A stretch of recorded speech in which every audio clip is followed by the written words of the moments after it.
Hello everyone, welcome to class. Very good morning.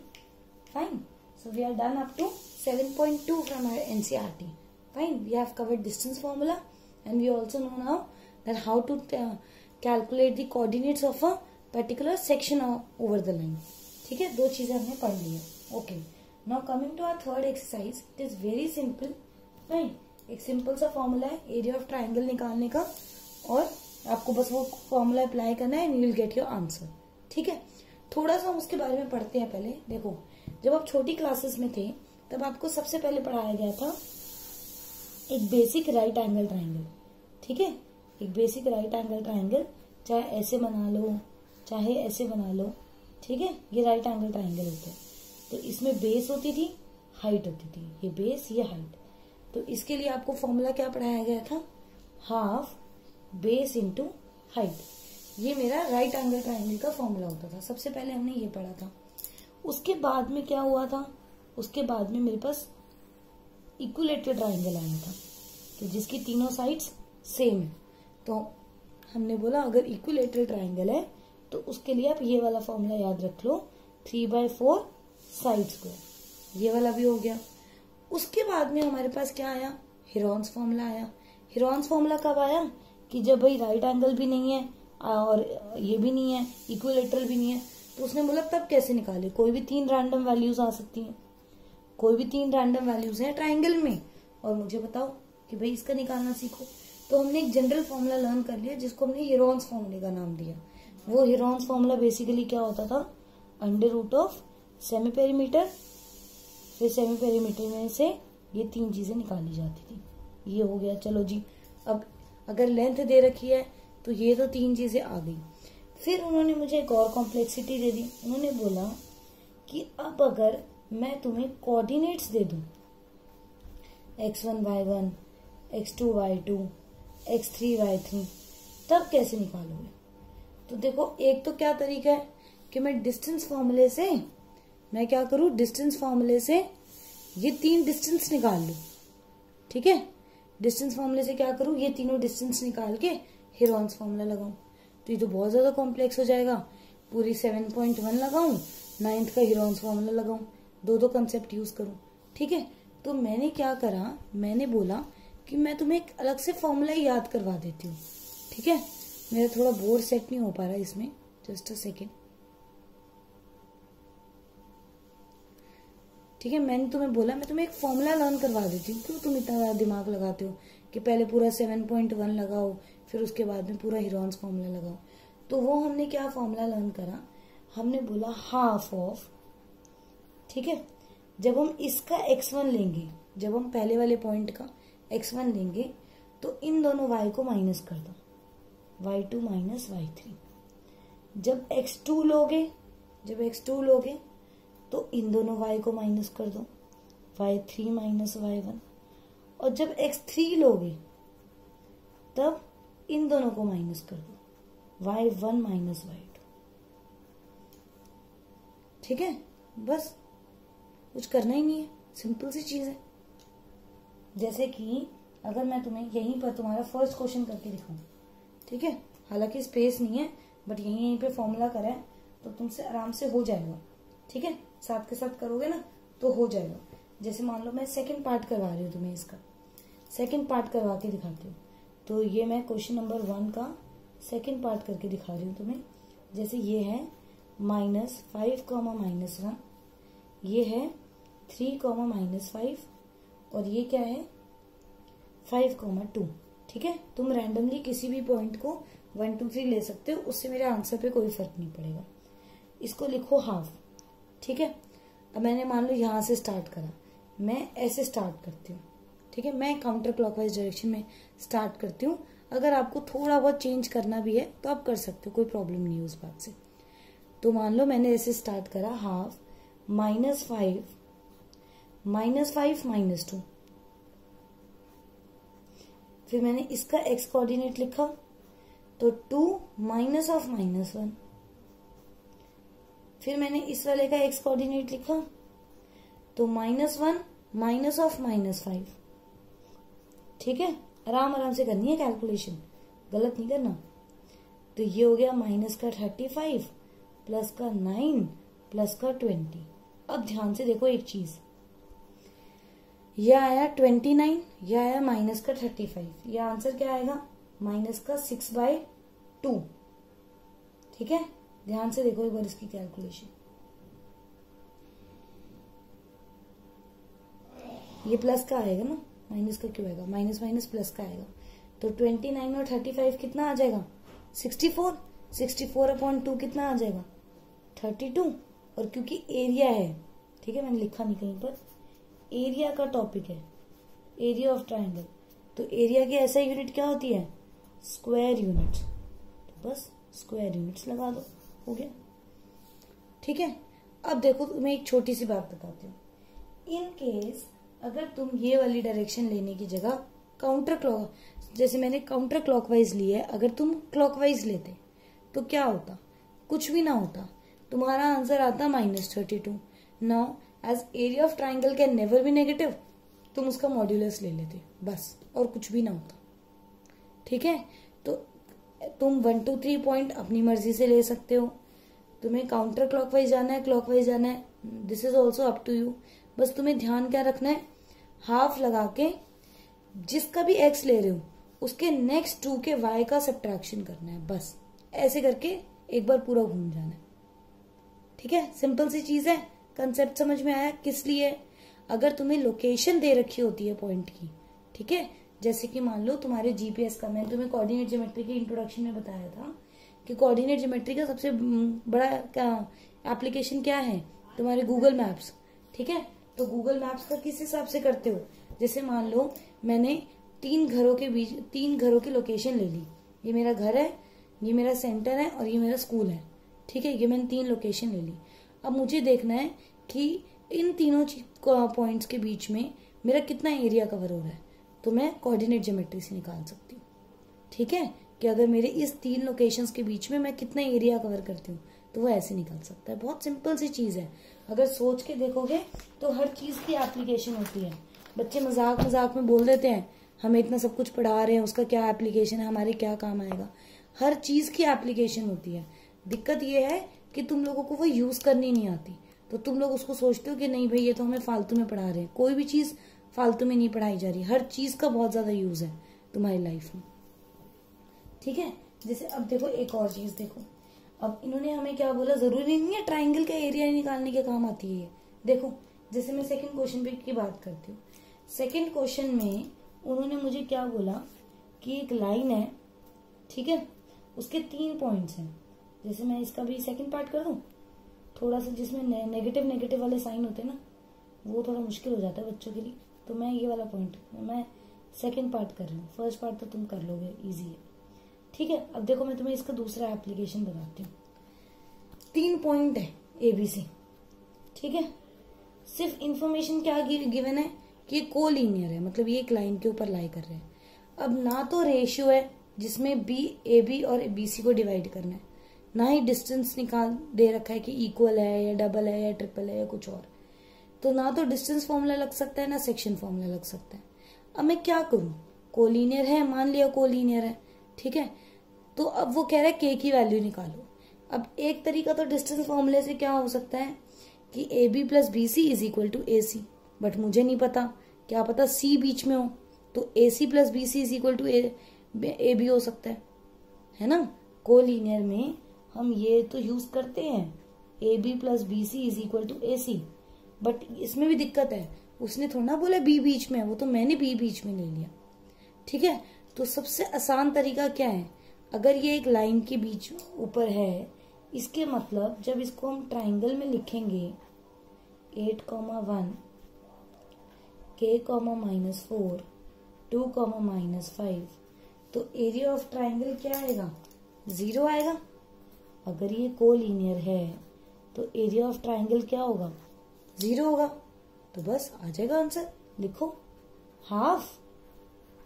8 अगर लिखूंगी तो इन दोनों y का माइनस ऑफ 4 माइनस ऑफ -5 तो 1। K अगर लिखूंगी तो इन दोनों का -6 और 2 इधर लिखूंगी तो 1 minus of -4 5। Is equal to 0। तो ये हाफ हो गया, ये हो गया 8 माइनस का 6k plus 10 is equal to 0। ठीक है, अब ये तुम बेकार में 2 कॉमन लेना तो लो, वरना 1/2 है, इधर मल्टीप्लाई और उधर जाके 2 मल्टीप्लाई होगा, 0 कैंसिल हो जाएगा। ये कितना हो जाएगा, 18 इज इक्वल टू 6k। तो k की वैल्यू क्या आ गई, 3 हो गया। बोलो, बेकार में सोचते रहते हैं AB प्लस BC है या क्या चीज है, कुछ करने की जरूरत ही नहीं है। ठीक है, अब एक चीज मुझे आपको एक्स्ट्रा बतानी है, आई होप यहां तक क्लियर है। ठीक है, एक मुझे तुम्हें चीज बतानी है, special case of section formula. ठीक है, ये सेक्शन फॉर्मूला में बतानी थी बट उधर रह गई थी, तो अब बता देती हूँ, कोई नहीं, यूज तो यहीं पर हो रही है। Special case of section formula ये क्या है कि अगर कोई लाइन है A, B, ठीक है, और जो P पॉइंट है ये इसको 1:1 में डिवाइड कर रहा है, तो जो X और Y के कोऑर्डिनेट्स होते हैं वो नॉर्मली क्या होते हैं, आगे का रेशियो पीछे का नंबर। जैसे अगर मैं इसको x1, y1 ले लूं, इसको x2, y2 ले लूं, तो आगे का रेशियो पीछे का नंबर, तो m1 इंटू में x2 प्लस m2 इंटू में x1 अपॉन में m1 प्लस m2। तो अगर m1 और m2 की वैल्यू 1 है तो x का आंसर क्या आ जाएगा, x1 प्लस x2 अपॉन 2। ऐसे ही y की वैल्यू क्या आ जाएगी, y1 प्लस y2 अपॉन में 2। तो ये याद रख लो कि अगर मिड पॉइंट गिवन है तो हम सेक्शन फॉर्मूला से क्या कर सकते हैं, डायरेक्टली x और y की वैल्यू क्या लगा सकते हैं, दोनों का सम अपॉन 2, दोनों का सम अपॉन 2 हो जाएगा।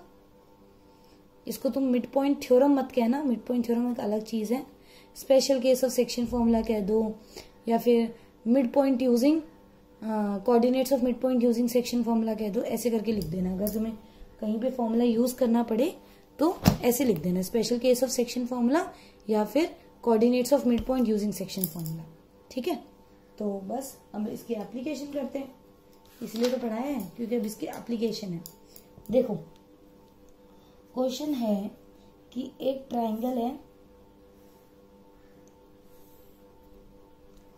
ABC, ठीक है, ये है 0, -1, ये है 2, 1 और ये है 0, 3। इसके मिड पॉइंट्स बना लो पहले, इसके मिड पॉइंट्स। ठीक है, इसके मिड पॉइंट्स कैसे निकालोगे, इन दोनों का मिड पॉइंट D, इन दोनों का E और F, इस DEF को ज्वाइन करके एक ट्राइंगल बन रहा है। वो कह रहे हैं इस DEF का फाइंड द रेशियो दिस, मतलब एरिया ऑफ DEF निकालना है, ट्राइंगल DEF अपॉन में एरिया ऑफ ट्राइंगल ABC निकालना है मुझे, ये निकालना है, इनका रेशियो निकालना है। तो एरिया निकालने के लिए तो मेरे पास जब अगर कोऑर्डिनेट्स दे रखे हों और एरिया निकालना है तो मेरे पास फॉर्मूला है, लेकिन DF के कोऑर्डिनेट्स नहीं है, लेकिन इंफॉर्मेशन क्या दे रखी है कि D इसका मिड पॉइंट है, E इसका मिड पॉइंट है और F इसका मिड पॉइंट है। तो अभी अभी मैंने आपको special case of section formula बताया है, तो D के कोऑर्डिनेट्स कैसे निकालोगे, 0 + 2 अपॉन 2, तो आंसर आएगा 1, -1 + 1 0, 0 upon 2 is 0, 2 + 0 upon 2, 3 + 1 4, 4 upon 2 is 2, 0 + 0 upon 2, -1 + 3 2, 2 upon 2 is this. ये आ गया DEF। ठीक है, अब तो सॉर्टेड है, अब तो कुछ करना ही नहीं है। क्या करें, ट्राइंगल DEF का एरिया कैसे निकालोगे, हाफ ऑफ, यहां से स्टार्ट कर लेते हैं। ठीक है, तुम्हें जहां से स्टार्ट करना हो वहां से स्टार्ट कर लो तुम, मुझे तो बस एक सीक्वेंस चाहिए, तो मैं तुम्हें लिख देती हूँ, फिर तुम्हें कंफ्यूजन नहीं होगी कि मैंने कहाँ से स्टार्ट करा है। 2 - 1, फिर जब 1 लिखा है तो 1 - 0, जब 0 लिखूंगी तो 0 - 2। ठीक है, अब एक बात ध्यान रखना, जैसे किसी चीज का कोफिशिएंट 0 आता है उसको वहीं पे कैंसिल करो, वरना गलती से भी अगर -2 लिख दिया फिर तुम पूरी कैलकुलेशन गलत कर दोगे। तो इसको लिखो half of 2 minus 1 is 1, 1 into 1 is 1, ये 1, तो 1 प्लस 1 2, आंसर क्या है 1 स्क्वायर यूनिट्स। हो गया, ठीक है। ऐसे ही ट्राइंगल एबीसी निकाल लो, ऐसे ट्राइंगल क्या करो एबीसी निकाल लो, तो हाफ ऑफ, यहां से 0 से स्टार्ट करो, 1 माइनस 3 2, 3 माइनस ऑफ -1 0, -1 ठीक है। जिसका कोफिशिएंट 0 है उसको तो वहीं पे कैंसिल करो। 3 प्लस 1 4, 4 इंटू 2 8, 8/2 4। तो अगर मैं इसको यहां पर पुट कर दूं तो ये क्या आ गया, इसको और इसको यहां पे पुट करो तो ये क्या आ गया 1/4। डन। बोलो है मुश्किल? बिल्कुल भी मुश्किल नहीं है, ठीक है। ऐसे क्या करेंगे, ऐसे ही हमारे पास वो है तुम्हारा क्या कहते हैं, एक आगे चैप्टर पढ़ेंगे similarity of triangle. Similarity of triangle में क्या होता है कि कॉन्सेप्ट होता है थोड़ा, चलो बाद में बताएंगे। सिमिलैरिटी ऑफ ट्राइंगल जब करवाऊंगी ना तब उसके बाद में उस टाइम पे ये बता दूंगी मैं एक बार कि ये 1/4 डायरेक्टली उससे भी आंसर आ जाता है, ठीक है। डिस्टेंस फॉर्मूले से भी कर सकते हैं, बट उसके लिए तुम्हें वो कंसेप्ट आना है। अभी यूज तो कर नहीं सकते तुम, वो तो तुम फाइनल पेपर में यूज कर सकते हो जब सारे कर चुके हो, ठीक है। तो तब करेंगे, ये अभी नहीं करवा रही। चलो 4th क्वेश्चन पे आ जाते हैं। 4th क्वेश्चन कैसे करें? 4th क्वेश्चन तो आप लोग ही कर लोगे, 4th क्वेश्चन आप लोग करोगे, मैं फिगर बना के दे रही हूँ। एक ना कोऑर्डिनेटर है, ठीक है। इसके कोऑर्डिनेट्स हैं -4, -2, -3, -5, ठीक है। 3, -2 और 2, 3। आपको इसका एरिया निकालना है, ठीक है। लेकिन आप तो बोलोगे मुझे तो फॉर्मूला किसका पता है, मुझे तो सिर्फ ट्राइंगल के एरिया निकालने का फॉर्मूला आता है। तो क्या हो गया, इस ट्राइंगल 1 का एरिया निकालो, इस ट्राइंगल 2 का एरिया निकालो, दोनों को प्लस कर दो। ऐसे तुम उसमें भी तो करते थे हिरॉन्स में, एक का आंसर निकाल के दूसरे का आंसर निकाल के दोनों को प्लस कर देते थे। इसका आंसर आएगा 1 का, ठीक है। मैंने डिवीजन अलग अलग करी है, चेक कर लो एक बार।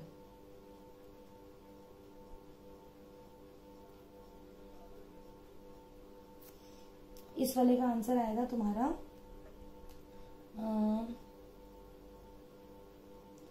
21/2 आएगा शायद। इस वाले का आंसर आएगा 21/2, इस वाले का शायद आंसर आएगा 35/2। तो अगर प्लस करोगे इसको तो 21 + 35/2, तो ये आएगा 56/2, 28 स्क्वायर यूनिट्स, ठीक है। चेक कर लेना, ये हो जाएगा, सिंपल है ये, तो कोई ज्यादा मुश्किल वाली बात नहीं है, ठीक है। ये हो जाएगा। चलो अब आते हैं हम 5th क्वेश्चन पे। 5th क्वेश्चन पे थोड़ा सा ध्यान देने की बात है, ठीक है। 5th क्वेश्चन को थोड़े ध्यान से देखना। 5th क्वेश्चन किस हिसाब से है हमारा, 5th क्वेश्चन है कि ट्राइंगल लो, ठीक है। इसके कोऑर्डिनेट्स बनाओ A B C, 4, -6, ठीक है, 3, -2 और 5/2, 2. You have studied in class 9 that the median of triangle divides it into 2 triangle of equal area. हमने क्लास 9th में पढ़ा था कि अगर एक वर्टिकल एंगल से बेस के ऊपर एक मीडियन बना दी जाए, ठीक है, तो वो क्या करती है, वो दोनों ट्राइंगल को इक्वल एरिया में डिवाइड कर देती है। ये हमने 9th क्लास में पढ़ा था, हाँ जी पढ़ा था। Verify this result for this very triangle, तो वो कह रहे हैं इस वाले ट्राइंगल के लिए वेरीफाई करके दिखाओ। कर लेंगे। इसको डी को कैसे निकालोगे, डी मिड पॉइंट है, तो 3 + 5 8, 8/2 इज 4, -2 + 2 0, 0.2 इज 10। डी आ गया। अब तुम्हें करना क्या है, तुम्हें बेसिकली ये शो करना है कि एबीसी का area ADB area plus ADC area के इक्वल है, तुम्हें ये शो करना है, ठीक है। करो, शुरू करो। जैसे तुमने एडीबी लगाया तो एडीबी कैसे लगाओगे, हाफ ऑफ ए से स्टार्ट कर लो, 4 -2 -0 3 0 6 4 minus 6 plus 2. ठीक है, sorry for the hand writing part, I starting from this. -2 4 -8 18 -4 -16. So this would be how much? 2 and -6 -3 I guess, है ना. अब मैंने आपको बताया था कि एरिया कभी भी नेगेटिव में नहीं आ सकता. तो जैसे ही आपका एरिया नेगेटिव में आए, क्या करो, यहाँ पर मॉड्यूलस का साइन लगा दो. तो मॉड्यूलस का साइन लगाओगे तो आंसर -3 की जगह क्या आएगा, 3 स्क्वायर यूनिट्स. ठीक है. ऐसे ही जब ADC निकालोगे तो कैसे करोगे, मैंने पहले मॉड्यूलस का साइन लगा दिया क्योंकि हमें नहीं पता होता ना कि वो कौन सी डायरेक्शन ले रहे हैं, तो इसीलिए कई बार आंसर में फर्क आ सकता है. तो उससे मतलब प्लस माइनस का डिफरेंस आएगा लेकिन कोई फर्क नहीं पड़ता उससे. ठीक है. चलो ये क्या हो जाएगा, माइनस का 8 32 माइनस का 30. दोबारा आंसर देखो कितना आ गया, फिर नेगेटिव में आ रहा है. तो माइनस का 6/2, दोबारा -3 आ रहा है. दोबारा मॉड्यूलस ले लो, तो मॉड्यूलस लेके क्या आंसर आ जाएगा, 3 स्क्वायर यूनिट्स. चलो अब ABC का निकालो. तो जब ABC का निकालेंगे तो क्या आएगा, 4 माइनस का 2 -2 प्लस 3 2 प्लस का 6. ठीक है, ध्यान रखो साइन का. 5 -6 प्लस 2, आंसर आना तो क्या चाहिए, 6 आना चाहिए. चेक करते हैं. माइनस का 16 24 माइनस का 20 क्या आया, 4 माइनस का 12/2 माइनस का 6, मॉड्यूलस का साइन है तो 6 स्क्वायर यूनिट्स. Hence proved. दोनों का सम किसके इक्वल आ रहा है, तीसरे वाले के इक्वल आ रहा है. चेक कर लो. 3 3 6 तो वेरीफाई हो गया. ठीक है. तो इसका मतलब कोई भी थ्योरम पढ़ लो, चाहे वो ज्योमेट्री वाले पार्ट में पढ़ोगे तो भी वो कोऑर्डिनेट ज्योमेट्री जो है, ठीक है, पूरी मैथमेटिक्स में अगर तुम कोई थ्योरम्स पढ़ते हो, ठीक है, ये अलग अलग डोमेन्स हैं. अलजेब्रा है, ज्योमेट्री है, कोऑर्डिनेट है, ट्रिगो है, स्टैट्स है, ये अलग अलग डोमेन्स हैं. अगर कहीं पर तुम एक थ्योरम पढ़ते हो तो वो बाकी जो डोमेन्स है उसमें भी अप्लाई होता है. तो देखो कहाँ पे हमने वो ट्राइंगल वगैरह शेप्स के बारे में पढ़ा था, और ये कोऑर्डिनेट एकदम डिफरेंट कंसेप्ट है, लेकिन फिर भी क्या हो रहा है, कितने आराम से जो हमारी थ्योरम है वो वेरीफाई हो रही है. ठीक है. आगे जाके एक सेंट्रॉइड की हम पोजीशन भी वेरीफाई करेंगे इससे. फाइन. तो अब यहाँ तक कंप्लीट करो. पहले तीनों एक्सरसाइज अब एक बार अच्छे से करके देख लो, एग्जाम्पल्स करके देख लो. 2 वीडियोस और होंगी. एक होंगी तुम्हारी ऑप्शनल एक्सरसाइज की, उसका लेवल थोड़ा सा ज्यादा है, तो वो अटेम्प्ट करने से पहले 3 एक्सरसाइज अच्छे से कर लेना, और एक सेपरेट वीडियो है डेरिवेशंस की. ठीक है. तो तब तक ये कंप्लीट करके रखो. I will see you in the next part. Okay, bye bye, take care.